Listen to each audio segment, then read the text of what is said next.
In this video, guys, we're going to look at some ways to factor intuition into our trading. Stay tuned.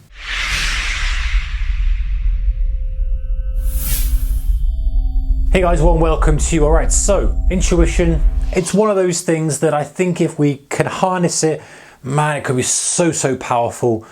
But I understand also that, we've got a lot of emotions going on our mind, a lot of talk going on in our head, close this, do that. And what is intuition and what's just the chimp, if you like, banging away saying, oh, I need to get into this trade, I need to do this, I need to do that. There's a distinct difference in the voice inside our minds, if you like, and to whether we should listen to it, whether we should try to, ignore it. So, it's a challenging thing to talk about. But I know that as traders, as we kind of progress, we do develop intuition, just like we develop intuition for anything. We're humans. That's what we're very good at. We recognize danger, recognize threat, we recognize good without even kind of having any reason to. We just know. We just understand and we just know that that doesn't look quite right. That guy's not quite right. I spoke to that guy. Something is not right about him. I can't put my finger on it, but I just don't trust him, or I don't like, And then later on, turns out something happened. You're like, I knew it. It didn't have anything. I just met the guy, but I just knew he was a dodgy guy. Something about his demeanor, and that's just human nature, guys. We try to put this subconscious in, and it protects us. So in trading, it can help us if we can harness it. But very often with rules, we try to stifle the thing. We're like, you must do this when this does that. We must execute like a robot. It's not going to happen, guys. We're always going to break rules. But why don't we try and harness it in a way? Now, this to me, this little strategy here that we'll talk about briefly is a way to harness it without just going one extreme to the other. So one extreme is like that robot must execute like that, do nothing but what told to do, if then do this statement. And the other is just do what you want. If you feel like it's long, go long, don't worry about size. Let's just find some middle ground, shall we? So some ways we can kind of factor it into our trading plan. We still need a plan, but some ways we can factor things in. Stop zone. So what do I mean by stop zone? So a stop zone is really where you have, the rules with this generally are, we will have a safety net, if you like. So at some point we have no decision making to do. We will cut the trade or we will do something. So the stop zone could be, let's say this is a minus 50 pip stop. All right. So if the price, say we're long, if the price, let's say we go here, if the price gets to that, we come out. There's no decision making, there's no intuition, there's nothing to do with that. That is set in stone, that's part of our trading rules. Fine. So that keeps us protected. However, now we add a little bit of intuition into it. And now we say that perhaps from minus 35 pips, for example, and just order of magnitude by whatever time frame you're trading, 350, 500, whatever, percent, points, cents, whatever we're looking at. Now we've got intuition. So we're saying to ourselves, hey, we're not going to close the position until it gets to minus 35. But from then, so between there and there is our intuition zone. And that is a level where we can decide whether to hold the trade or cut the trade. Now, as a reminder, if it goes to minus 50, we're out of the trade completely. However, if it comes into this zone, we've got a bit of flexibility. So how's it come into the zone?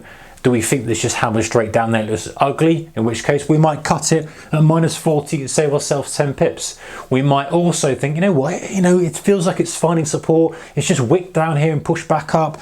Let me hold it. So you've got flexibility there. You're not frustrated. You're giving yourself something to do. You're allowing your intuition to flourish. You've got also evidence that you can look back on and see how good you were at this kind of thing, but you've still got the safety net. The scaling out type thing, same kind of thing. Let's say you've got plus 100 here, plus 150 here, for example.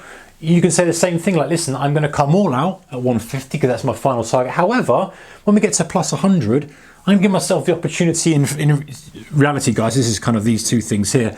Sometimes you might have a higher target and you might give yourself the opportunity to scale or not. So in fact, if we go to that point, scale or not, let's say we did have a target up here of plus 300 and we were thinking of scaling there, the idea of the intuition zone is we don't do any scaling until it gets into the zone. But once it gets past the zone, again, we don't do any scaling. So we get a choice. Do we want to scale out some of the position, take off half? If it carries on, the choice is taken from us. If it doesn't even get there, the choice is taken from us. But we get the opportunity to, we go, you know what, it's running well. I'm not going to touch it, fine. Or stagnating a little bit, it's got a third push into this zone, I'm going to take it out. So that's the scaling one. Trade exit, super similar. Use that same example. Imagine that's 300. Imagine that's our final target. Same kind of thing. Again, we have an opportunity, and just basically this in reverse, we have no decision to be made at plus 150 or whatever that level number may be. We're out of the trade.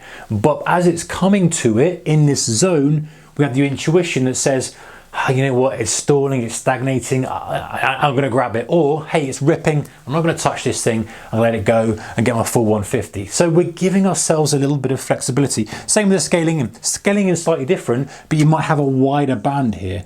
You might have a wider band, you might say, okay, well, I'm going to structure my bands and say, well, the minimum I want is at least, you know, whatever, 50 pips difference or 10 pips if we're kind of scalping or less. But in those sections, I've got some intuition. So you can see hopefully now, guys, what these intuition zones that we put in allow us to flex those muscles, improve those intuition muscles. Still gives us the safety net of, hey, we're not going to get a catastrophic loss here. We're still going to, if it goes to 50 pips in the stop example, we're still out of the trade. And also it gives us some evidence we can look back on and go, well, how many times when we used our intuition were we right? And how do we harness that? How do we improve that? And that enables us to use our most powerful asset, guys, which is the stuff that algos don't have, which is the intuition, and also giving ourselves the protection that we need so we don't just end up listening to the chimp, if you like. It says, I'll just hold it, it'll be fine, it'll come back, add more size, and trading like that. So I think it's a good way. And let me know if you try this and how you get on with it. Super useful, I think, allowing yourself to add that intuition flavor into your trades. Take care, guys, whatever you're doing. Bye-bye.